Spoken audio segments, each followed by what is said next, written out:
के लिए MSP scheme थी, आरोप सुना आपने अभी। और बजट में किसी राज्य की थाली में कुछ नहीं था, केवल 2 राज्यों की थाली में पकौड़े थे, ऐसा खड़गे जी ने कहा। ये देश का बजट था, तो अगर आप इसको ब्रेक डाउन करेंगे 48,50,000 करोड़, तो हर राज्य के हिस्से में आपको कुछ ना कुछ एलोकेशन दिखेगा, किसी कम में किसी ज़्यादा होगा, राज्य की ज़रूरत या उसकी एलोकेशन के हिसाब से। 2 राज्यों को नो डाउट बिहार और आंध्र प्रदेश को ज़्यादा दिया गया, क्योंकि उनकी मांग भी थी, बहुत लंबे समय से चल रही थी। लेकिन अब इस पर राजनीतिक तौर पे विपक्ष आलोचना कर रहा है। उनका कहना है कि ये सिर्फ अपनी सरकार बचाने की योजना का बजट था। इसी को आज समझते हैं, थोड़ा राजनीतिक चर्चा करते हैं। आज अड्डा में कल हमने आर्थिक चर्चा की थी कि बजट कैसा है क्या, लेकिन अभी थोड़ा सा पॉलिटिकल डायमेंशंस इसके समझने चाहिए। जो मेहमान हमारे साथ हैं, भारतीय जनता पार्टी प्रवक्ता सिद्धार्थ यादव जी, कांग्रेस के प्रवक्ता सुरेंद्र राजपूत जी, एग्री इकोनॉमिस्ट विजय सरदाना और 2 वरिष्ठ पत्रकार हर्षवर्धन त्रिपाठी और प्रेम कुमार जी हमारे साथ जुड़े हुए हैं। स्वागत है आप सबका। और राजपूत जी, ये आलोचना के लिए आलोचना आप लोग कर रहे हैं क्या कि 2 राज्यों की थाली में पकौड़ा, बाकी सबकी खाली थाली? सबको मिला है ना कुछ नहीं ना कुछ। नहीं नीरज भाई, पहली चीज तो मैं आपको साधुवाद दूं कि आपने कहा कि आज राजनीतिक चर्चा करेंगे, क्योंकि मैं बहुत पढ़ा लिखा हूं नहीं। साफ सी बात है, आपने मुझे बचा लिया। आपने कम से कम अपने रायबरेली के होने का फर्ज निभाया, बहुत धन्यवाद आपको। 2-3 चीजें बड़ी साफ हैं, ऐसा भी नहीं है कि कुछ भी नहीं है।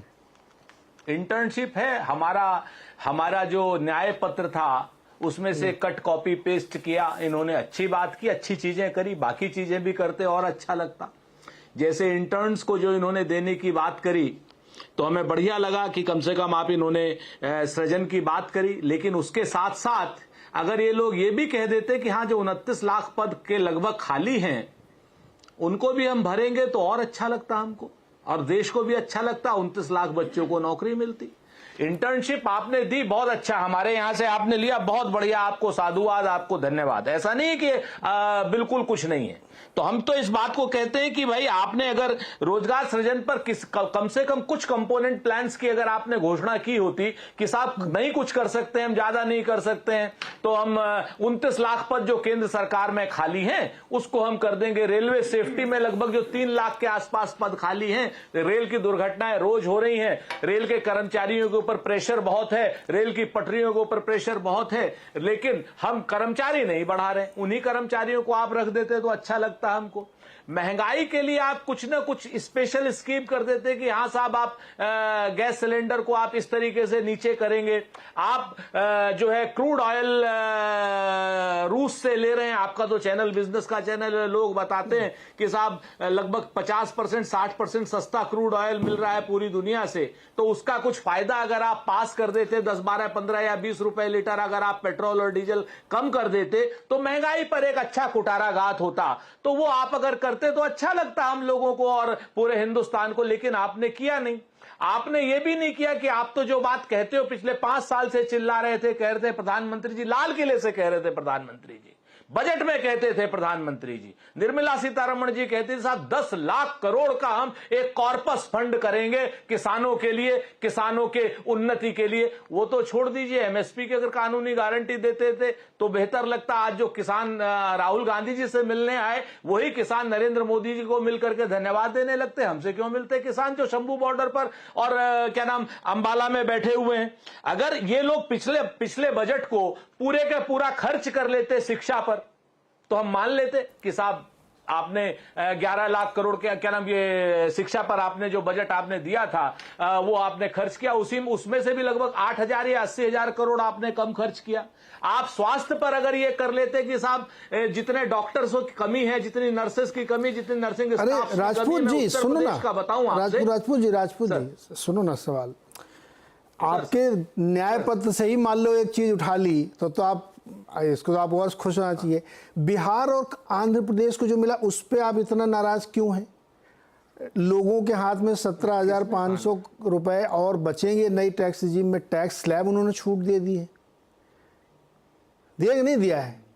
हाँ, जॉब पे स्पेशल फोकस है, 4-5 तरह की स्कीम है। हाँ हाँ हाँ हाँ हाँ, आप बिहार की आलोचना क्यों कर रहे हैं कि उनके थाली में पकौड़े, बाकी थाली खाली? नीरज भाई, आपके साथ क्या नाम, आप तो कम से कम ऐसे ही बेईमानी मत करो। सिद्धार्थ यादव अरे इसमें क्या और बेईमानी है? हर्षवर्धन जी को कहने दो ये बात। अरे रुकिए ना सर, 2 मिनट आप रुकिए। तो आप काहे को बेवजह टेंशन में आ जाते हो? जो काम टेंशन में आप हर्षवर्धन लोग को हैं करना है, कि वो काम आपका आप कर रहे घोषणा हो। पत्र चोरी हो गया। टेंशन में आप लोग हैं। रुको तो, कि आपका अरे रुकिए पत्र उड़ा जरा, दिया। धीरज रखिए। बताओ सुनिए बताओ सुनिए सुनिए, आप हमारी बात सुनिए ना। आप हर्षवर्धन त्रिपाठी भाई की क्या नाम क्यों सदस्यता छीनना चाहते हो? वो भी तो इलाहाबाद के पढ़े हुए अरे हैं। वो यार इस बात की देखो कहे तो राजपूत जी, समझ राजपूत जी हम- सुनो सुनो सुनो। अरे सर सुनिए इंडिविजुअली तो। मत करो, इंडिविजुअली मत करो कि इनकी सदस्यता उनकी, अरे। ये सब मत करो। अपनी बात रखो ना आप। नहीं, हम सदस्यता की बात गलत समझ रहे हैं आप। मैंने कोई उनके ऊपर कटाक्ष नहीं किया। और क्या मैंने है? तो ये कहा कि आप उनकी बातें मत छीनिए। आप सुन लीजिए, अब सुनिए ध्यान से। हमारा बड़ा स्पष्ट है, बिहार राज्य को बिल्कुल मिले। हम कहां मना कर रहे हैं? बिहार राज्य ने पिछले 2 साल से, यानी जब तेजस्वी यादव वहां पर उप मुख्यमंत्री थे, जितनी सारी स्कीमें दी थी वो स्कीमें इन लोगों ने ओके करी। ठीक बात है, अच्छी बात है। लेकिन क्या तमिलनाडु को नहीं देनी चाहिए थी? क्या उत्तर प्रदेश को नहीं देनी चाहिए थी? यहां तो भाजपा की सरकार है ना। तेलंगाना को नहीं देनी चाहिए थी? तेलंगाना को स्पेशल नई स्कीम देनी चाहिए थी। वो राज्य तेलंगाना भी बना है और आंध्रा भी बना है। ऐसा तो है नहीं कि नया राज्य तेलंगाना नहीं बना है। और ऐसा भी नहीं है कि कर्नाटक आपको कम पैसे देता है दिल्ली को, तो कर्नाटक को आपको स्कीम जितनी मांगे वो नहीं दे सकते थे। सबको दीजिए ना। हम तो कह रहे हैं कि खुला खजाना है, सबको दीजिए। कहां मना? बिहार के लिए बहुत अच्छी बात, आपने जितना दिया। बिहार के लिए तो आपको 1,25,000 करोड़ देना था। गला फाड़ फाड़ के चिल्ला रहे थे आप, 80 दूं की 90 दूं, 90 दूं की 100 दूं, 1,25,000। जैसे वो नहीं क्या नाम, सरकारी बसों में जब कंडक्टर नहीं आता तो ठक ठक करके चूरन बेचने वाले बोलते हैं, ऐसे प्रधानमंत्री जी ने बोला था 1,25,000 करोड़। दिया क्या? नहीं दिया ना। हम तो कहते हैं उनको और दीजिए, हम मना नहीं करते, आंध्रा को और दीजिए। लेकिन आंध्रा के बगल में तेलंगाना है, उसको भी दीजिए। बिहार के बगल में झारखंड है, उसको भी दीजिए। वो भी तो आदिवासी राज्य है ना। अरे सवाल हमारी तो सुनो। एक चीज तो ये है, हम बिल्कुल नहीं, जी सर। देखिए किसी भी बजट में सबको मिलता है जरूरत के हिसाब से ना। अब सबको 1-1 लाख करोड़ थोड़ी बांटे जा सकते हैं। जिसकी जरूरत, ऐसा थोड़ी कोई राज्य, किसी राज्य को कोई एलोकेशन नहीं। अभी उत्तर प्रदेश का आपने नाम नहीं लिया, 2.5 लाख करोड़ की वहां पे मामला है। सबको मिला है जिसकी ज्यादा जरूरत थी। आप ही लोग कहते हो ना बिहार इतना पिछड़ा है, उसको ज्यादा मदद मिलनी चाहिए। अब ज्यादा मिल गई तो भी आलोचना, नहीं मिला तो भी आलोचना। देखिए, बिहार को हम कह रहे थे स्पेशल राज्य का दर्जा दीजिए, ताकि वहां इनकम टैक्स में और वहां एक्साइज ड्यूटी में छूट मिल सके, वहां पर इंफ्रास्ट्रक्चर बढ़ सके, वहां पर लोग कंपनियां लगाएं, कारखाने लगाएं, वहां पर इस तरीके का काम हो।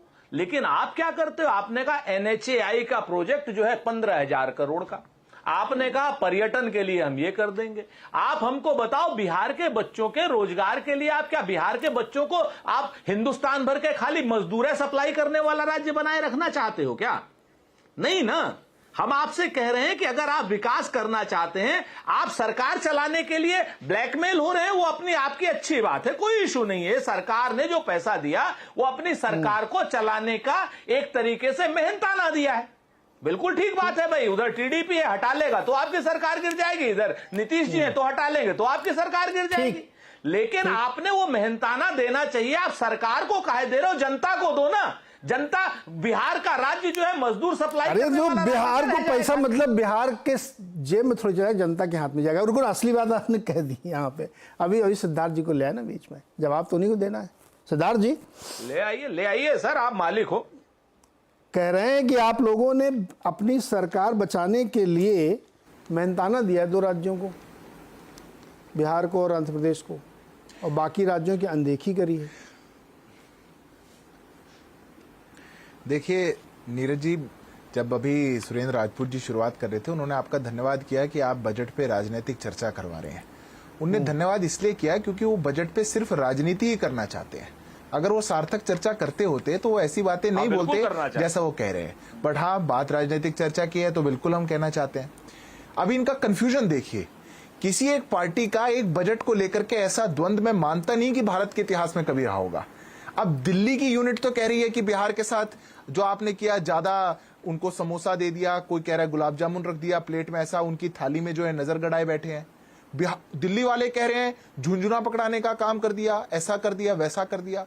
बिहार वाले कह रहे हैं अच्छा कर दिया। अरे पटना कांग्रेस और दिल्ली कांग्रेस पहले सामंजस्य बना ले। दूसरी बात, हमारे को कह रहे हैं हमारे ही मैनिफेस्टो को चुरा लिया, ये बजट ऐसा है, और फिर कह रहे हैं ये बजट बहुत खराब है, तो मतलब आपका मैनिफेस्टो बहुत खराब था। कंफ्यूजन देखिए इनका, क्योंकि जिन लोगों को देश की किसी नीति से कोई लेना देना ना हो, उन्हीं के मुंह से ऐसी बातें निकल के आती हैं। अब मैं आपके सवाल का जवाब देता हूं। देखिए, वैसे तो जिन लोगों ने देश में सबसे ज्यादा सत्ता चलाई हो, मैं मानता नहीं कि वो लोग इतने नासमझ होंगे कि वो ये मानते होंगे कि बजट में जिन राज्यों का नाम लिया गया है पैसा उन्हीं को दिया जाता है, या बजट एलोकेशन स्टेट्स के हिसाब से कैसे होता है ये उनको ना पता हो। मैं मानता हूं कि सुरेंद्र राजपूत जी को पता है, पर आज के वर्तमान समय की राजनीति की रिक्वायरमेंट ऐसी है कि उनको टीवी पे बैठ करके और उनके नेताओं को बाहर मीडिया बाइट में ऐसे बोलना ही पड़ेगा, और एक कंफ्यूजन क्रिएट करने का प्रयास वो करेंगे। पर वो समझदार है, मैं ये बात जानता हूं। 18% मिला है उत्तर प्रदेश को, 18% शेयर है, नाम नहीं लिया गया था। अब आप खुश होकर के बताइए, जिन राज्यों का नाम लिया गया, क्या आपको लगता है कि पूरा बजट उन्हीं राज्यों को दिया जा रहा है? अरे बजट तो इतना बड़ा है, स्टेट्स अपने यहां से डीपीआर बना करके भेजते हैं, स्कीम्स का पैसा उन स्टेट्स को दिया जाता है। एक कॉम्पिटिटिव फेडरलिज्म की बात इस देश में देश की राष्ट्रपति ऑलरेडी कह चुकी हैं। जो राज्य अच्छा परफॉर्म करता है, हर स्कीम के तहत हर स्कीम का पैसा हर राज्य को सवाल है सिद्धार्थ, मैं आपको उदाहरण के लिए बताऊं। सिद्धार्थ जी सवाल ले लीजिए, बहुत लंबी चर्चा नहीं, क्योंकि बजट हो गया, ज्यादातर लोगों को मालूम है। आपकी सरकार पहले भी थी ना, सेकंड टर्म वाली, आपकी आवाज देरी में आ रही है, इसलिए मैं आपको लगा होगा लेट रुका हूं जी। नहीं, मैं हम आपसे ही बात करेंगे, और कोई नहीं बीच में मरे, तो मैं तो कभी भी पूछ सकता हूं सवाल। पिछली सरकार में भी आप बिहार और आंध्र को दे सकते थे, क्यों नहीं दिया था? अब आपको तीसरे टर्म में पता चला कि इन दो राज्यों को विशेष मदद चाहिए। मैं जवाब दे देता हूं। पहले मैं बस एक जो उदाहरण सुरेंद्र जी का कंफ्यूजन दूर कर रहा था, मैं उसको एक उदाहरण से दे देता हूं। मैं वैसे हर स्कीम का दे सकता हूं, पर मैं एक का उदाहरण देता हूं। अब रूरल डेवलपमेंट के इंफ्रास्ट्रक्चर के लिए 2,60,000 करोड़ का एक एलोकेशन देश के बजट में किया गया है। ये देश के सभी राज्यों के लिए है। अगर आज पीएम किसान सम्मान निधि जाएगी, देश के सभी राज्यों में बराबर जाएगी। अगर आज देश में मुद्रा लोन को 10,000 से बढ़ा करके 10 लाख से बढ़ा के 20 लाख किया गया, वो देश के सभी राज्य के लोगों के लिए। ऐसी अनेक स्कीम है, मैं पूरा बजट गिन सकता हूं। तो ये जो कंफ्यूजन क्रिएट कर रही है पूरी कांग्रेस पार्टी, वो ऐसा ना करे, इतने भी ना समझी ना दिखाए। पहला मेरा आग्रह ऐसा है। दूसरी बात, मैं आपका जवाब देता हूं, और फिर सुरेंद्र जी की 1 सेकंड की बात रह गई थी, मैं उसका जवाब भी दूंगा। ऐसा नहीं है कि बिहार को या आंध्रा को या और कोई राज्य जो थे उनको पहली बार पैसा दिया गया, ऐसा तो बिल्कुल नहीं है नीरज जी। आप तो खुद ही एक बिजनेस फाइनेंस का चैनल चलाते हैं। पिछले सरकार में भी, पिछले साल में भी हमारी सरकार ने बहुत से 15,000 करोड़ 25,000 करोड़ अलग अलग पैकेजेस बिहार को देने का काम किया था। क्या तो कांग्रेस पार्टी और पूरा इंडिया अलायंस बता दे कि बिहार को आर्थिक सहायता की आवश्यकता है या नहीं है? अगर है तो हम दे रहे हैं, तो दिक्कत क्या है? ऐसी क्या नफरत है बिहार से आपको? और अगर नहीं है तो फिर आप क्यों झुंझुना लेके घूमते हैं कि ऐसा करना चाहिए वैसा करना चाहिए? ये द्वंद की बात नहीं होनी चाहिए। पर मैं अंतिम में एक बात जरूर कहूंगा। अभी सुरेंद्र राजपूत जी जब बड़ी लंबी छोड़ रहे थे, तो उन्होंने कहा था इस बजट में काश ऐसा भी होता कि पेट्रोलियम डीजल के कुछ प्राइसेस कम होते। पहले तो सुरेंद्र जी, बजट में पेट्रोलियम डीजल के प्राइसेस कम नहीं होते हैं। कैसे होते हैं आपको पता है। 3 साल के अंदर 21, 22 और 23 3 बार एक्साइज ड्यूटी हमने घटाई। आप लोग क्यों नहीं घटा पाए? हिमाचल ने क्यों बढ़ा दी भैया? पंजाब ने क्यों बढ़ा दी? आप अपने राज्य में एक्साइज ड्यूटी को बढ़ाएंगे, नहीं चाहेंगे कि देश में पेट्रोल डीजल सस्ता हो जाए, और हमको बैठ करके कहेंगे कि पेट्रोल डीजल सस्ता क्यों नहीं होगा। ये ठीक जवाब लेते हैं सिद्धार्थ। सिलेंडर का प्राइस कुछ घट जाता है, छोटा रखिए, एक आदमी इतना लंबा बोलेगा तो 14 मिनट हो चुके हैं। राजपूत जी जवाब दीजिए, आप भी क्रिस्पी रखिएगा सर। बस ना, बहुत क्रिस्प, बड़ा छोटा सा चश्मा क्या उतार लिया? बात नहीं, सिद्धार्थ भाई बहुत बड़ा। जी, अरे वो जरूरत नहीं ना पढ़ने की, ऐसी बात कर दी। इन्होंने कहा कि साहब हाँ, बजट में पेट्रोल के दाम कम नहीं होते हैं। गजब की भाई नॉलेज है, भगवान आपको प्रणाम करता हूं मैं। आप जो है हरियाणा की असेंबली में जरूर पहुंचे। आप एक्साइज ड्यूटी तो केंद्र सरकार के बजट में ही कम होती है मित्र, और हमने तो एक्साइज ड्यूटी 1 लीटर पेट्रोल पे 2014 में 10 रुपए लेते थे, और डीजल में लेते थे 3 रुपए 59 पैसे। वो वैट होता है जो राज्य सरकारें करती है, उसको जो जीएसटी और या वैट की वो बजट में ही घटाई थी। बीच में मत बोलो, आपको बात समझा रहा हूं वो ये है कि एक्साइज ड्यूटी सरकार कभी भी घटा सकती है। सिद्धार्थ आप उसका भी जवाब दो। ये गलत बात, सिद्धार्थ अपनी बात, गलत बात। वो मैं बताता, वो भी बताता। कहते हैं ना कि भाजपा इस कदर आवाम पर एहसान करती है, वो आंखें छीन लेती है और चश्मे दान करती है। आप ऐसा करते हैं, ये लोग 3 रुपए की एक्साइज ड्यूटी को 3 रुपए की एक्साइज ड्यूटी को बढ़ा के कर देते अरे थे, लगाओ चश्मा। उसके बाद कहते 5 रुपए कम कर दिए। अब आया समझ में चश्मा क्यों उतारा? लगाओ ना कि भाजपा जो है इस कदर जी लगा लो जिन सर लोगों ने चश्मा। 3 रुपए की एक्साइज ड्यूटी को 32 रुपए करके और कहा 5 रुपए कम कर दिए। ये अच्छा, ठीक। लोगों का स्पेशल स्कीम है। ऐसे ठग हैं ये लोग, लुटेरे हैं ये लोग, और कहते हैं कि केंद्र सरकार के बजट में पैसे कम नहीं हो सकते, एक्साइज ड्यूटी कम नहीं हो सकती। कैसी बातें करते हैं नीरज जी, आप समझाइए इनको। अरे हो गया ना, जवाब दे रहा हूं। अब मैं सबको समझाने का मैं नहीं। हाँ सिद्धार्थ जी बहुत छोटे में, फिर मैं बाकी मेहमानों को जाऊंगा, आप लोग सुनेंगे, फिर बताइए। मैं बहुत क्रिस्प जवाब दे रहा हूं। पहली बात उन्होंने मिसकोट किया, मैं जवाब इसलिए देना चाहता हूं। मैं जो उनको समझा रहा था वो ये था कि केंद्र सरकार ने तो बजट के अतिरिक्त भी एक्साइज ड्यूटी को कम किया, आप क्यों नहीं कर पा रहे, ये बात क्यों नहीं कहते, ये बात मैं आपको समझा रहा हूं। उस पर एक बार भी नहीं बोले। अच्छा अरे सरलीकरण नहीं, अभी दोनों लोग शांत हो जाओ। मुद्दा ये है कि एक्साइज ड्यूटी कम क्यों नहीं की बजट में। वो कह रहे हैं कि साहब वैट क्यों नहीं कम किया। अभी बंगलौर में कर्नाटक में बढ़ा दी गई वैट ड्यूटी, पेट्रोल डीजल महंगा हो गया। खैर राजपूत जी ने फिर चश्मा लगा लिया है, कुछ बढ़िया नहीं पता।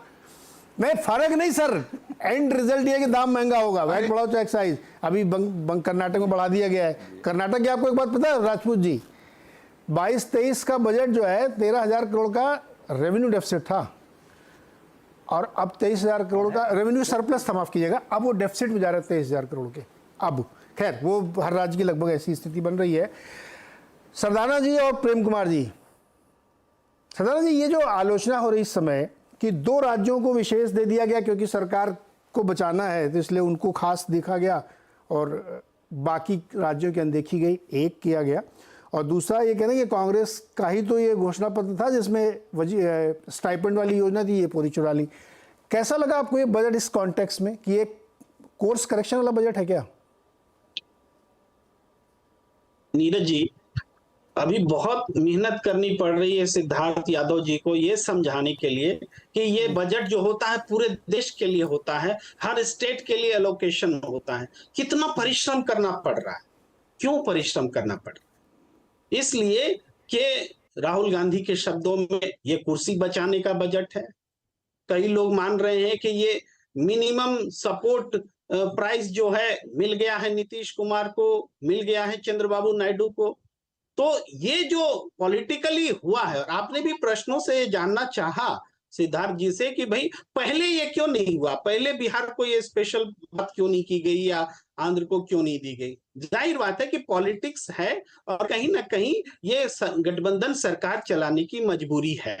तो इसलिए इस बजट को अगर राजनीतिक रूप से जो है याद रखा जाएगा तो इसीलिए याद रखा जाएगा कि कुर्सी बचाने का बजट, एमएसपी देने का बजट पॉलिटिकल अलाइज को, ये बात है। लेकिन इसमें तो मैं पूरी तरह से सहमत हूं सिद्धार्थ जी से कि बजट तो पूरे देश के लिए होता है, हर स्टेट के लिए होता है, उसका हक होता है, और आपने समझाया भी। लेकिन चर्चा में वो बात नहीं आ रही है, चर्चा में ये बात आ रही है क्योंकि यही नहीं है इस बजट की खासियत है।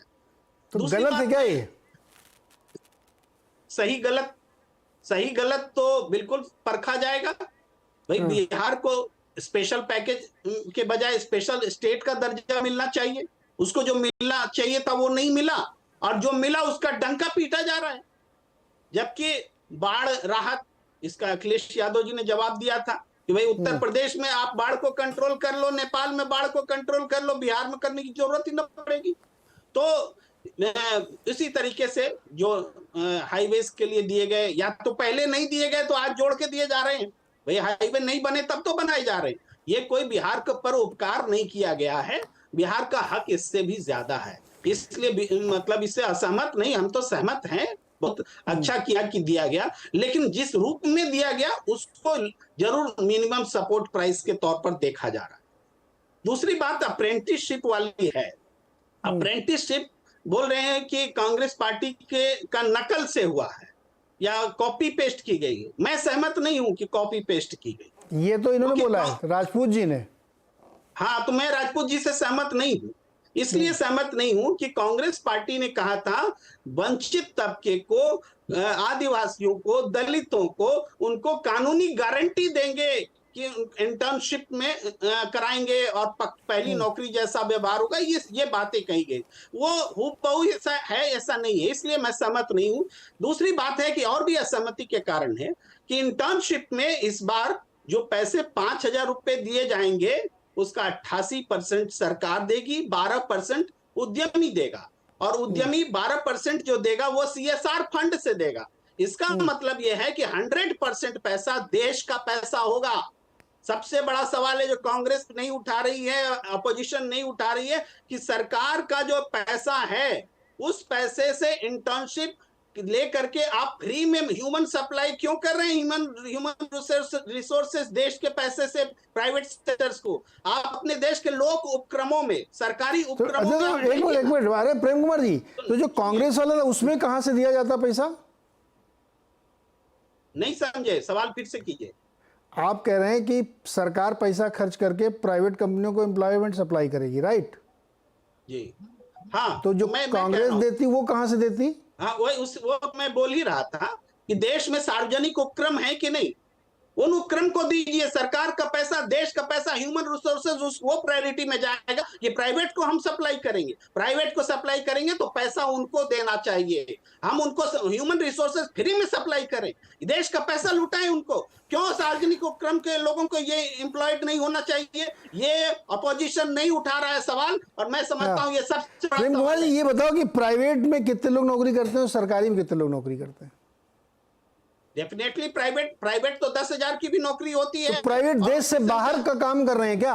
नहीं, आप भी क्या बातें कर रहे हो सर? नहीं, आप सुनिए, 500 के करीब में कंपनियों के बीच में सरकार ने कहा है उनके बीच में हम एम्प्लॉय करेंगे, ये कहा है ना? तो क्यों आप लोक उपक्रम को क्यों छोड़ेंगे? सरकार का पैसा आप देने दीजिए ना, वो प्राइवेट सेक्टर अपने पॉकेट से पैसा दे इंटर्नशिप का। सुनो, इसकी गारंटी करिए। सुनो ना सर, जब आप प्राइवेट कंपनियों से टैक्स वसूलते हो तब ये जो मतभेद आप कर रहे हो यहाँ बैठ के, नहीं ये देखो, सुनिए ना सर, उपक्रम का सारा मुनाफा सरकार के पास जाता है। अरे सुनो ना सर, एक मिनट मेरी बात तो सुन लो। ये इस तरह का भेदभाव मत करो कि इनको क्यों दे रहे हो, PLI स्कीम क्यों चल रही है, इंडस्ट्री को सनसेट क्लॉज क्यों दिया जाता है, एंजल टैक्स क्यों रिबेट दी गई, ये सब बातें नहीं प्रेम कुमार जी, ये एकदम गलत बात है।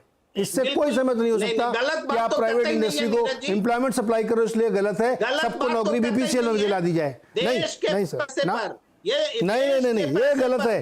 नहीं, देश के टैक्स में कहां से आता पैसा?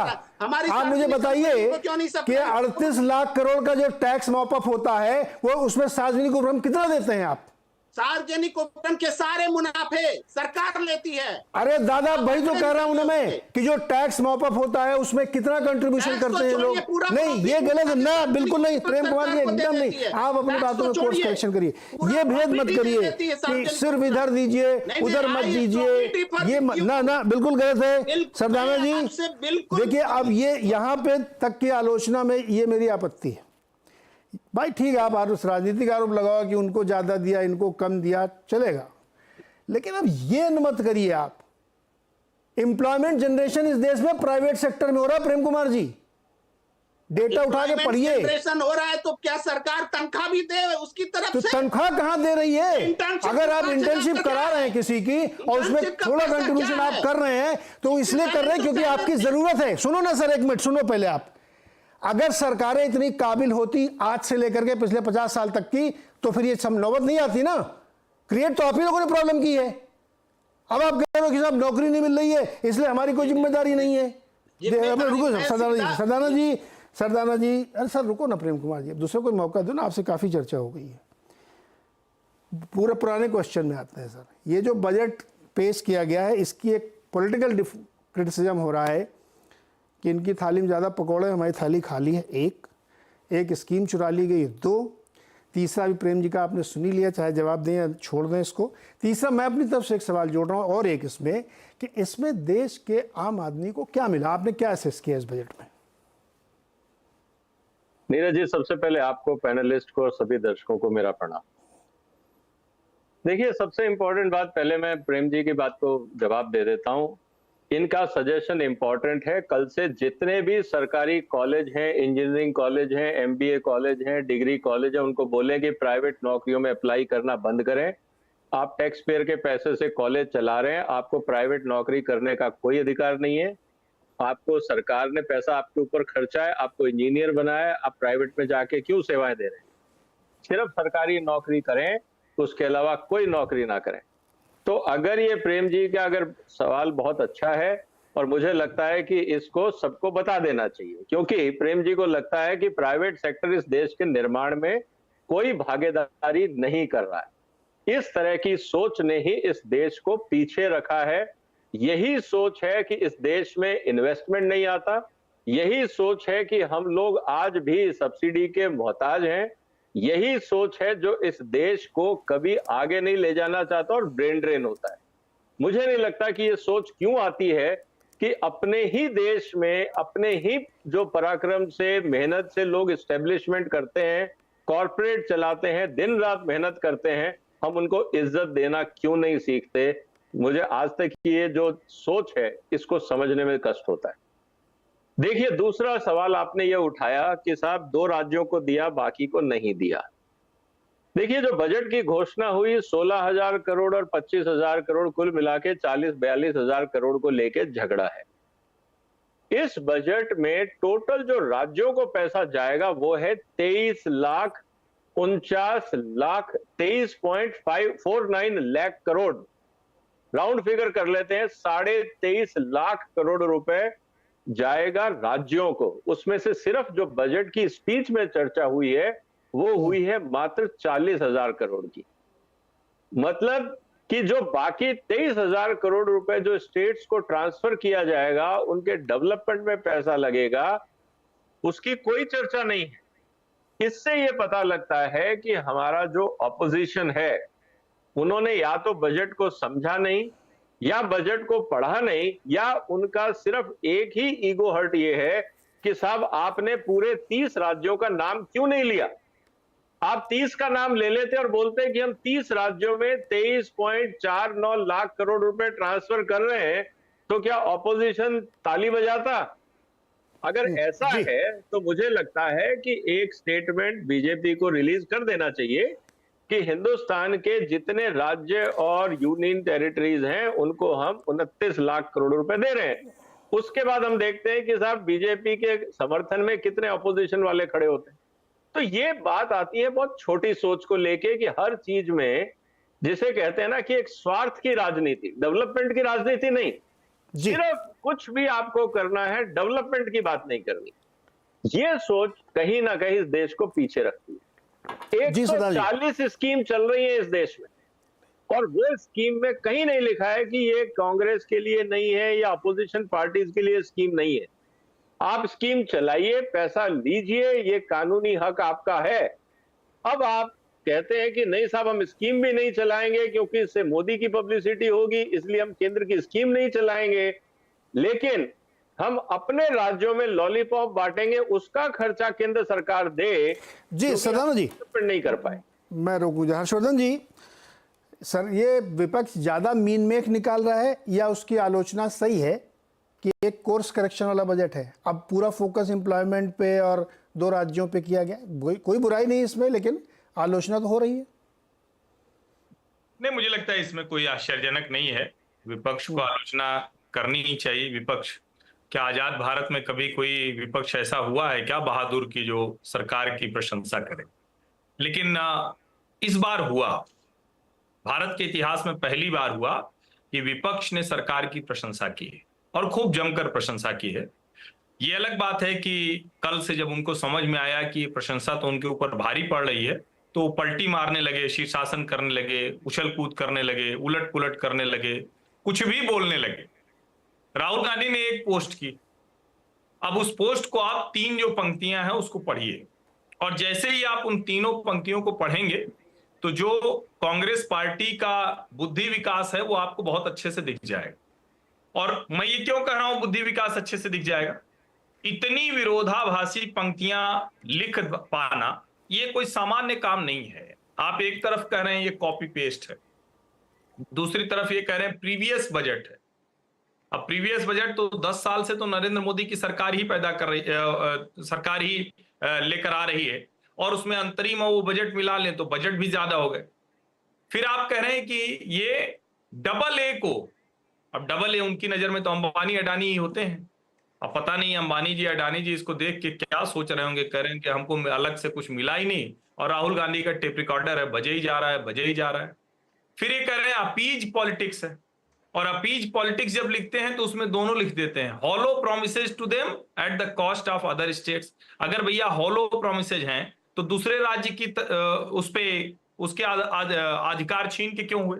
तो दरअसल कांग्रेस पार्टी लंबे समय के बाद फिर से अपना नैरेटिव खो चुकी है। एक तरह से कहें कि बौद्धिक स्तर पर उसके पास कुछ बताने के लिए, कुछ समझाने के लिए रहा नहीं। हर्षवर्धन, एक चीज़ बताओ मुझे, ठीक है, तो आप विश्लेषण कर रहे हो कि उन्होंने क्या लो कि मैं ये सवाल आपसे और सदाई से पूछूंगा, उसके बाद फिर अपने राजनीतिक दोस्तों को। यार मिडिल क्लास को क्या मिला जो टैक्स पेयर 2 करोड़? देखिए, मुझे लगता है कि अगर मिडिल क्लास को क्या मिला ये सवाल पूछेंगे तो निश्चित तौर पर जो अपेक्षा थी वो नहीं मिला। और मेरा अभी भी ये मानना है कि जो कैपिटल गेन्स टैक्स हो, भले ही उसको सरकार कह रही कि हमने रेशनलाइज कर दिया, हमने हटा दिया, लेकिन जिस तरह से इंडेक्सेशन का जो लाभ मिलता है वो हटा दिया, तो कहीं ना कहीं सरकार हाल के दिनों में जो रियल एस्टेट की प्राइसेस बहुत बढ़ी हैं, अब स्टॉक प्राइसेस से उनको कितना लाभ होगा मुझे पता नहीं, लेकिन हाल के दिनों में रियल एस्टेट की प्राइसेस बढ़ी, तो शायद पिछले 3, 4, 5 सालों का जो तेजी वाला समय रहा है उसका लाभ वो लेना चाह रहे हो। जो इनकम टैक्स है उसमें निश्चित तौर पर बिना किसी इफ बट के मैं ये मानता हूं कि कम से कम 10 लाख रुपए पूरी तरह से कर मुक्त होनी चाहिए। अब सरकार उसमें ढेर सारे ऐसी बातें करती है कि हमारा टैक्स नेट कितना है, कितने लोग भरते हैं, और वो बता भी देती है कि हमने इतना इतना छोड़ दिया, भाई जो टैक्स स्लैब था उसको बढ़ा दिया। लेकिन अगर हम अमेरिका के बराबर टैक्स दे रहे हैं तो ये बहुत अच्छी स्थिति तो नहीं है। मुझे लगता है कि मध्यम वर्ग को बहुत सी चीजें इंफ्रास्ट्रक्चर के तौर पर दिखेंगी, बहुत सी चीजें दूसरी योजनाएं दिखेंगी, लेकिन जो सीधे उसको जेब में मिलना चाहिए था वो तो नहीं मिला है। सरदार, ये सवाल मेरा आपसे भी है कि मिडिल क्लास ही सेक्रीफाइस करने के लिए क्या 7 लाख रुपए तक शायद नई रिजीम में टैक्स से बच जाएंगे? मुझे कोई समझाए कि किसी भी मेट्रो छोड़िए टियर 1, 2 सिटी में भी 7 लाख रुपए में कैसे इसका काम चलेगा? मुझे ये बताओ आप। मिडिल क्लास ही सब क्यों झेले? देखिए, मिडिल क्लास की अपनी मजबूरियां हैं।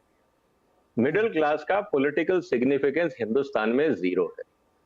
ना तो आप सड़क पे उतर के दंगा प्रदर्शन कर सकते हैं, आंदोलन कर सकते हैं, ना आप पॉलिटिकल पार्टीज को फंडिंग कर सकते हैं, तो ना तो आप वोट बैंक हैं, ना आप मनी बैंक हैं, तो आपकी पॉलिटिकल पार्टियां सुनेंगी क्यों? और ये आज की बात नहीं है, आप उठा के देख लीजिए, सिर्फ मिडिल क्लास को भाषण दिया जाता है, नारेबाजी दी जाती है, और पॉलिटिकल पार्टीज को ये पता है कि ये कुछ नहीं कर सकते, ना हमारी कुर्सी हिला सकते हैं, ना हमें घेर सकते। तो मिडिल क्लास का पॉलिटिकल सिग्निफिकेंस 0 है भारत की राजनीति में, इसीलिए उन विचारों को कुछ नहीं मिलता जिसमें आप और हम शामिल। अब रही बात कि साहब सरकार ने दिया क्यों नहीं, आप उठा के बजट एलोकेशन देख लीजिए। इस साल हालत ये है अनफॉर्चुनेटली, और इसका बीजेपी को जवाब बहुत सीरियसली देना होगा, आपका इस साल जो ब्याज है टोटल लोन पे वो है करीब 11.63 लाख करोड़ रुपए, और ये ब्याज चुकाने के लिए आपने बाजार से लोन लिया है 11.63 लाख करोड़। क्या हम डेट ट्रैप में फंस रहे हैं? इस पे कोई ऑपोजिशन ने सवाल नहीं उठाया। इसका मतलब उन्होंने बजट को ढंग से पढ़ा ही नहीं। कहने का मतलब यह है कि आपके पास पैसे ही नहीं है, इसीलिए तो आप कैपिटल गेन टैक्स बढ़ा रहे हैं कि कहीं से कुछ तो मिले। कहने का मतलब यहां यह आता है कि इस समय हमें अपनी इकोनॉमिक प्लानिंग को जैसे 91 में रीबूट की थी, आज उससे ज्यादा जरूरत है, क्योंकि हमारे पे उस समय से जितना लोन था कई गुना ज्यादा है। हमारे यहां पर कैपिटा इनकम, जिसमें आपने कहा कि इनकम टैक्स में हमने 17,500 रुपए पर सैलरीड पर्सन को गेन दिया है, सर वो तो इन्फ्लेशन में निकल गया। मिनिमम 0 टैक्स होता है आपका 3 लाख रुपए, 3 लाख का 6% भी अगर आप इन्फ्लेशन बोलते हैं तो 18,000 होता है। आपने क्या बेनिफिट दिया? 17,500। इन्फ्लेशन उससे ज्यादा है जो आपने बेनिफिट दिया है।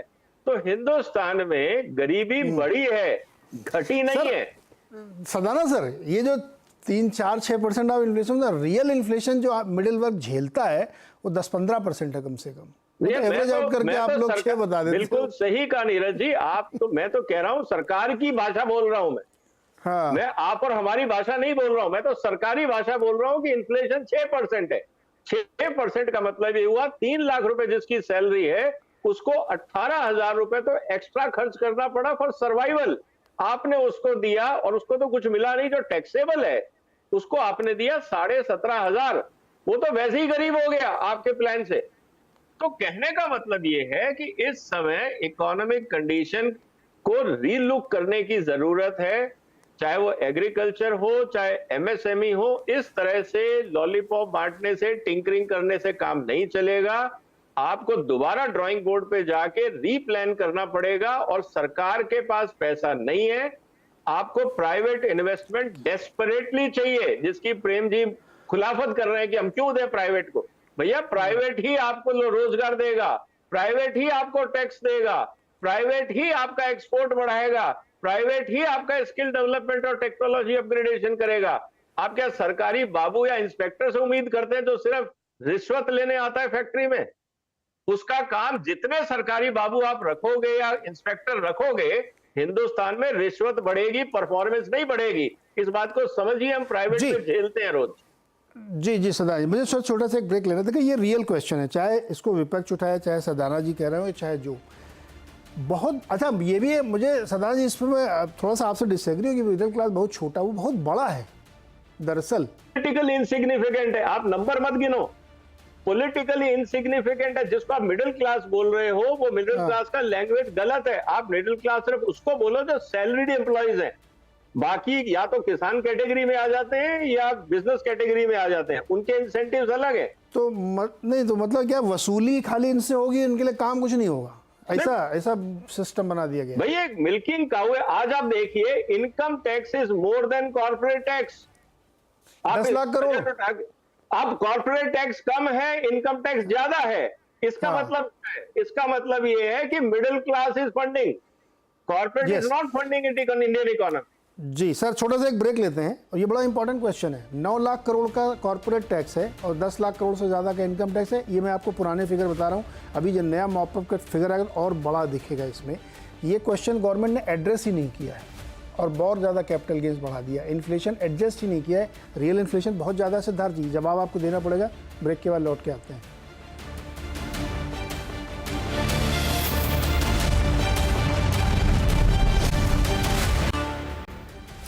स्वागत एक बार फिर से, और गंभीर विषय है ये कि आम आदमी को राहत कैसे मिले। टैक्स की मार, जीएसटी की मार, महंगाई की मार, चारों तरफ से मार ही मार है।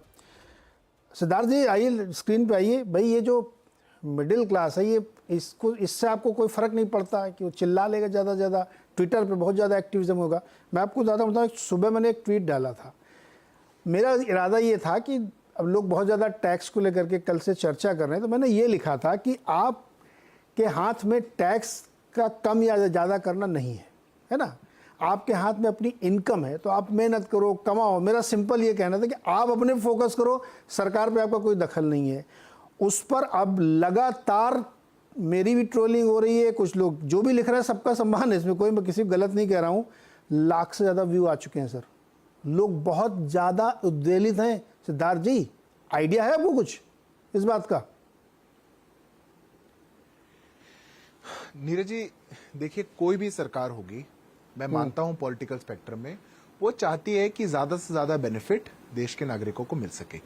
मिडिल क्लास कितना महत्वपूर्ण है और वो हमारी देश की इकोनॉमी के लिए भी कितना महत्वपूर्ण है, इसको हमारी सरकार बहुत अच्छे से समझती है। और इसीलिए चाहे फिर वो नए टैक्स रिजीम को ला करके या जो एक ऑल्टरनेटिव मेथड भी हम लेकर के आए, कहीं ना कहीं वो बेनिफिट ट्रिकल डाउन हो सके, मिडिल क्लास पे जा सके, उसका ही एक प्रयास था। अब आप इसी बजट में देखिए, जो स्टैंडर्ड डिडक्शंस हैं वो 50,000 से बढ़ा करके 75,000 कर दिए गए। फैमिली पेंशन का जो डिडक्शन है वो 15,000 से बढ़ा करके 25,000 किया गया। ये जो मेजर्स हैं, बहुत सी परचेजेस पर जो टीडीएस थी उसको 5% से घटा करके 2% कर दिया गया। उससे क्या फर्क पड़ेगा टीडीएस कम होने से, टीडीएस से? उसके बहुत से परचेजेस पे जो एक एडिशनल नहीं, टीडीएस से क्या फर्क पड़ेगा सर? टीडीएस से क्या फर्क पड़ेगा मुझे बताओ आप। 15,75,000 रुपए तक अगर आपकी आमदनी है तो आपको 17,500 करोड़ रुपए की बचत हो रही है नए टैक्स रिजीम में, जो अभी परसों आया है। आप बता रहे हो अब 15 लाख कमाने वाले कितने इस देश में हैं? हाँ, नहीं नीरज जी, बात मैंने ये नहीं कहा कि यही है जो सब कुछ कर रहा है। मैं आपको मेजर्स बता रहा हूं जो इस बजट में आए हैं। अब या तो आप कहिए कि हम ये कहें ही ना, या तो 5% से 2% हुआ है मैं उसको मेंशन ना करूं, या फिर उसका बेनिफिट भी किसी को मिलेगा, हर स्ट्रेटा में कुछ बेनिफिट मिलेगा, उसकी बात करनी पड़ेगी। मैं कैपिटल गेन्स पे भी थोड़ी सी बात कहूं। ठीक है, कैपिटल गेन्स को लेकर के कभी व्यापक चर्चा हो रही है और सरकार की ओर से भी कई यूज केसेस प्रेजेंट किए गए हैं। ट्विटर का आपने मेंशन किया, एक्स पर बहुत सी यूज केसेस ऐसे मेंशन किए जा रहे हैं। पहली बात तो कहने में जो एक नैरेटिव है कि कैपिटल गेन्स बढ़ा दिया गया, मैं मानता हूं वो उतना ठीक नहीं है, क्योंकि कैपिटल गेन्स 20% से 12.5% किया गया। हाँ, इंडेक्सेशन थी उसको हटा दिया गया, और उसका क्या बेनिफिट है वो बहुत से यूज केसेस में, मतलब हमारा ये कहना है कि 90% प्लस यूज केसेस में इसका फायदा मिडिल क्लास को मिले। नहीं, एकदम नहीं। आपको मैं बता देता हूँ, फैक्ट एंड फिगर के साथ चेक कर लीजिए जाके। 11.5% CAGR से कम में अगर आपकी प्रॉपर्टी पिछले 8-10 साल में बढ़ी है तो ही फायदा है, अदरवाइज नुकसान है आपको नई रिजीम में इंडेक्सेशन हटाने से। कैलकुलेशन करिए आप। ये उनको सिर्फ फायदा है जो 40 साल से होल्ड करके बैठे हो, दाम बहुत बढ़ गए हैं। प्रॉपर्टी के दाम सिर्फ अभी 2-3 साल में कोरोना के समय उछल के आए हैं। 11% के CAGR बहुत बड़ा होता है सर, नहीं हुआ ऐसा, इसलिए नुकसान होगा इसमें। नीरज जी, हाँ नहीं नीरज जी, आपकी मैं इस बात से एग्री करता हूं, पर इसमें कोई स्टैंडर्ड यूज केस नहीं हो सकता। प्रॉपर्टी का साइज कितना है, टिकट साइज टोटल कितना है, वो कम है ज्यादा है, कब से होल्ड की गई, मैं आपको कह रहा हूं आप अधिकतम केसेस निकालेंगे आपको फायदा मिलेगा। जो कैपिटल गेन्स का एग्जेम्पशन भी मिला है 1,25,000 पे वो बढ़ा दिया गया, उसका भी फायदा मिलेगा। और ये सरकार ने इसको मैं इसको ऐसे अगर आप कहेंगे, या फिर जैसा एक अभी हमारे फेलो पैनलिस्ट कह रहे थे कि इसको एक सोर्स बनाने की एक कोशिश की गई है, तो ऐसा बिल्कुल नहीं किया गया। अरे सिद्धार्थ सरकार अभी समय लंबी चर्चा नहीं। अभी क्या है देखो, जब फरवरी में बजट आता है ना तो लोगों को पता चलता नहीं, क्योंकि टैक्स भरते हैं बेचारे मई जून में। अभी ताज़ा सब टैक्स फाइल कर रहे हैं, सबको एकदम लेटेस्ट फिगर अपना याद है कि मेरा कितना काटा गया है, इसलिए बच नहीं सकते आप, ज्ञान मत दिलाओ। सबको याद है, अभी भरा लोगों ने TDR, ITD अभी भरा है, TDR पूरा। उसमें अगर किसी ने फॉर्म 2 भरा है, उसको मालूम है उसने कितना भरा है। आपको इंडेक्सेशन का ज्ञान से किसी को समझ में नहीं आएगा कि अच्छा यूज के जो फायदा अभी लेटेस्ट भरा उसने, इसलिए सबको याद है। हर्षवर्धन जी, आप मुस्कुरा रहे थे, क्यों मुस्कुरा रहे थे आप? नहीं, मैं मुस्कुरा इसीलिए रहा हूं कि ये सरकार 10 साल की हुई और कम से कम 24 साल तक के लोगों को तो कोई फायदा नहीं।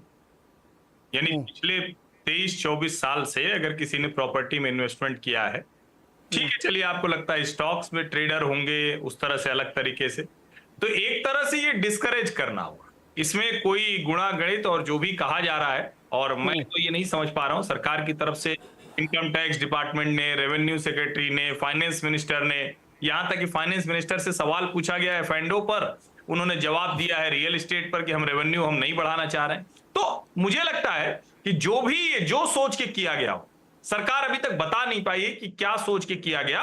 और अगर ठीक है, इसमें आप घर बेच के घर खरीद लेंगे तो आपको कोई नुकसान नहीं, लेकिन अगर आप घर खरीद रहे हैं और उसके बाद बेच रहे हैं, 10 साल बाद बेच रहे हैं, और उस पर आपको जो प्रॉफिट है उस पर 12.5% टैक्स देना पड़ रहा है, जबकि अगर इंडेक्सेशन लागू होगा, जो आपका इन्फ्लेशन उसमें काउंट होगा, तो जो इंडेक्सेशन का काउंट है वो अगर जोड़ेंगे तो आपको लाभ होता है।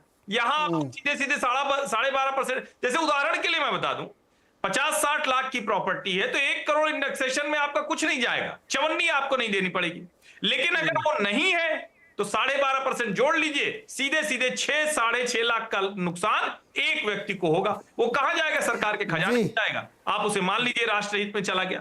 ये नहीं मान रहे ना, ये रुको एक लाइन में बोल दूं, आप लोग जल्दी 10 सेकंड में बस एक लाइन, आप लोग बार बार मिडिल क्लास बोल रहे हैं। दरअसल इसको दुरुस्त कीजिए, असली मुश्किल यही है, मिडिल क्लास नहीं है सर। ये बमुश्किल जो 8 करोड़ टैक्स पेयर में से 2 करोड़, और 2 करोड़ में से भी कितना कुछ होगा, अब लाख वाख आप निकालिए, सही 1.89 बस उतना है। तो उसकी चिंता कोई सरकार नहीं करती। और ये जो वाला जो टैक्स पेयर है, ये और स्टॉक मार्केट, ये बहुत सुनो ना, अरे सरस्वती जी सुनो ना, एक तरफ से मैं गुस्साता है और फिर ठंडा जाता है। सुनो, ये जो 1,89,90,00,000 है ना टैक्स पेयर, ये बहुत सारे लोगों को प्रभावित भी करता है ना। ये टैक्सी में जाता है, ये अस्पताल जाता है, ये मेड रखता है, ड्राइवर होता है, माली होता है, बच्चों की फीस जमा करता है। तो ये एक आइडियोलॉग भी है। इसलिए गलतफहमी में कोई सरकार न रहे कि ये 2 करोड़ लोग कुछ नहीं कर सकते हैं। ये बहुत कुछ कर सकते हैं, वक्त पर पता चलेगा। इसलिए इनको बहुत ज़्यादा इग्नोर मत करिए। अब छोटे छोटे जवाब लेना है। राजपूत जी संक्षेप में सर, 1 मिनट में। सर 3-4 चीजें मैं बड़ी स्पष्ट कह दूं। पहली चीज तो सरदाना जी के लिए कह दूं कि सरदाना जी, हम लोग पॉलिटिकल लोग हैं, 2-4 दिन लगते हैं बजट पढ़ने में। आप लोग भाई पढ़े लिखे लोग हो, तो अपने से मत तौला करो, हमें और भी काम होते हैं। जो आपने बात कही, मैं ज्यादा लंबी बात नहीं कहूंगा। जो आपने बात कही ना कि जो लोन वाली, तो मैं वही बताऊं कि 2014 तक लोग बताते हैं कि 85 लाख करोड़ था देश पर कर्ज, आज 230 लाख करोड़ कर्ज है। और ये आप ब्याज चुकाने के लिए आप मार्केट से पैसा उठा रहे हो, बिल्कुल सही बात। दूसरा, आपने जो कॉर्पोरेट टैक्स की बात की, इस समय पूरी दुनिया में शायद ऐसा नहीं होगा, मैं नहीं जानता कहीं हो तो, कि जहां कॉर्पोरेट टैक्स मात्र 17% और इनकम टैक्स 19% का आज की डेट में रेवेन्यू आ रहा है। आज की डेट में मध्यम वर्ग की कमर तोड़ दी है। हर्षवर्धन त्रिपाठी जी जैसा आदमी भी बोलने के लिए मजबूर है। और एक बात मैं आपसे और कह देता हूं, आय पिछले 3-4 साल से थम चुकी है, हमारी थमी हुई आय है। अगर आप इस चीज को देखें, इसी वजह से आप और हम लोग किसी बड़े कॉर्पोरेट्स को नाम लेकर के तो कह सकते हैं कि हाँ, दुनिया की हमने बड़ी अर्थव्यवस्था कर ली, लेकिन अगर हम पर कैपिटा इनकम की बात करते हैं तो लगातार दुनिया में पिछड़ते जा रहे हैं। एक बात अभी जो सरदाना जी ने प्रेम कुमार जी को इंगित करके बड़ी तेजी से कही थी, तो मैं आपको सरदाना जी कहता हूं, आप सत्ता पक्ष में जाइए और कहिए कि सरकारी नौकरियां बढ़ा दें। कोई आदमी प्राइवेट कंपनी में नौकरी नहीं करना चाहता। आप इस चीज को समझ लीजिए। अगर जितने हमारे ग्रेजुएट्स निकल रहे हैं, उतने ही ग्रेजुएटों की अगर आप नौकरी देंगे तो कोई नहीं जाना चाहता भाई साहब। इस तरीके की बातें मत किया कीजिए आप लोग। सच बात यह है कि दोनों तरफ से लोग होते हैं और सबको सबकी आवश्यकता है। इस तरीके से ये बात तो आप नहीं कह रहे ना। रुको, तो मेरे पास आपके खिलाफ कहने के लिए भी बहुत कुछ है। प्रेम कुमार जी सुनो ना, प्रेम कुमार जी के पास चलते हैं। प्रेम कुमार जी देखिए, राजपूत जी भी कह रहे हैं कि जरूरत तो दोनों की है सर, खाली इससे काम नहीं चलेगा, खाली उससे काम नहीं चलेगा। अभी बताओ सर। देखिए, सरदाना जी भी जब बोल रहे थे तो मुझे पता है वो वैचारिक रूप से बोल रहे हैं, मेरे व्यक्तिगत वो खिलाफ क्यों होंगे, लेकिन जो बोलते हुए जो बात वो कह गए ना, वो बड़ा आपत्तिजनक है। वो कहते हैं कि ग्रेजुएट्स को, युवाओं को कह दीजिए कि वो अप्लाई ना करे प्राइवेट सेक्टर को। मैं कहता हूं, जिसके लिए आप बोल रहे हैं सरदाना जी, उनको कह दीजिए कि जाइए विदेश से लाइए युवा ह्यूमन रिसोर्सेज। ये कौन सी भाषा हुई? आपको अगर इस देश में निवेश करना है, उद्योग लगाना है, तो यहाँ स्थानीय लोगों को लेना पड़ेगा। मनमानी चलने नहीं दिया जाएगा। ये देश की जनता इस चीज को नहीं होने देगी। और यहीं से यहीं के नौजवान नौकरी भी करेंगे और तनख्वाह भी आपसे लेंगे। सरकार तनख्वाह दे बहुत संक्षेप में और प्राइवेट सेक्टर उस पर उसको नौकरी बोले। ये बहुत आपत्तिजनक है। ये समझ लीजिए, भाषा की बातें, बोलने के तरीके की बातें ना, अगर इस तरीके से नौजवान बोलने लगे तो बैटरी की जगह नहीं मिलेगी। ये समझ लीजिए। एक मिनट सुनो ना प्रेम कुमार जी, भाषा सुनो ना सर, सुनो ना, इतना इमोशनल क्या हो रहा है? आपने जो कहा था ना कि सरकार प्राइवेट सेगमेंट को, प्राइवेट सेक्टर को एम्प्लॉयमेंट क्यों सप्लाई करे, वो भी आपत्तिजनक है सर। कैसे आप समझो ना, तनख्वाह सरकार देगी, तनख्वाह सरकार देगी, इस्तेमाल नहीं सर, सुनो ना, किसकी गरज है? प्राइवेट सेक्टर ने कहा है क्या ये मेरे इंटर्नशिप करवा के? गरज आपकी है ना सर, आपने रोजगारी क्रिएट करी तो आप देंगे, इसमें कौन सा एहसान कर रहे हैं आप? गरज दोनों की है, ये नहीं प्राइवेट वाले कह रहे हैं मेरे इंटर्नशिप करवा के। सर प्लीज देने वाली की भी गरज है। 1 मिनट प्रेम कुमार जी, एक चीज सुन लीजिए, राजनीतिक बहस, टीवी की बहस अलग होती है और जब सत्ता में आदमी बैठता है उसकी बहस अलग होती है। अभी मैंने आपको उदाहरण दिया कर्नाटक का कि revenue surplus state revenue deficit state बन गया है, क्योंकि जब आप गद्दी में बैठते हैं तो आपको रियलिटी पता चलती है। इसमें किसी सरकार को कटघरे में खड़ा करने से कुछ नहीं होगा, रियलिटी समझिए। नेगेटिव होना भी कई बार पॉजिटिव जी सरदार जी, लास्ट कमेंट आपका 30 सेकंड से। अर्थशास्त्र समझते हैं तो इसीलिए तो समझा रहे हैं सर, आप मेरी बात तो सुनते नहीं हो, आप तो मतलब हमको मतलब हल्के में ले रहे हो। जी सरदार जी 30 सेकंड में। देखिए, इस बजट में अगर हम इकोनॉमिक सर्वे के साथ पढ़े तो बहुत सारी चुनौतियां हैं। हाँ। कृषि के क्षेत्र में है, एमएसएमई के क्षेत्र में है, ओवरऑल कॉस्ट ऑफ प्रोडक्शन के क्षेत्र में है, टेक्नोलॉजी डेवलपमेंट के क्षेत्र में है, रिसर्च के क्षेत्र में है। और जिस तरह से सरकार ने बजट में कहा है, इंटेंशन अच्छी बताई है, लेकिन मेरा एक ही निवेदन है, जब तक प्राइम मिनिस्टर ऑफिस जो घोषणाएं की गई हैं उसका क्लोज मॉनिटरिंग नहीं करेगा, आपको रिजल्ट नहीं मिलेगा। सिर्फ घोषणा करने से काम नहीं चलेगा। आपने पैसे का एलोकेशन किया है, इसका क्लोज मॉनिटरिंग करिए कि हमारा रिसर्च सिस्टम कहां जा रहा है, टैक्स पेयर का पैसा कहां जा रहा है। समय बहुत कम है, ये बहुत बड़ी बात आपने कही कि जो घोषणा तो बहुत अच्छी लगती, कोई भी सरकार करे, जमीन पर उतरनी चाहिए। अब ये जो एम्प्लॉयमेंट की इतनी सारी स्कीम बनी है, अगर ये जमीन पर उतर जाए तो वाकई एक फर्क दिखेगा। तो एग्जीक्यूशन डायरेक्ट मॉनिटरिंग बहुत इंपॉर्टेंट है। और मेरा बार बार ये कहना है कि एक ही वर्ग से इतना ज़्यादा टैक्स मत लीजिए। लोग बहुत नाराज़ हैं, इस बात को समझने की सरकार को कोशिश करनी चाहिए, क्योंकि महंगाई का जो इम्पैक्ट है ना, वो जो एवरेज आउट करके आप लोग बताते हैं 6% 5% है, उसका कोई मतलब नहीं है। जब आप सड़क पर निकलते हैं तब आपको पता लगता है महंगाई क्या है। तो इसलिए महंगाई को अंडर एस्टिमेट मत करे सरकार। बहुत बहुत शुक्रिया हमारे साथ जुड़ने के लिए।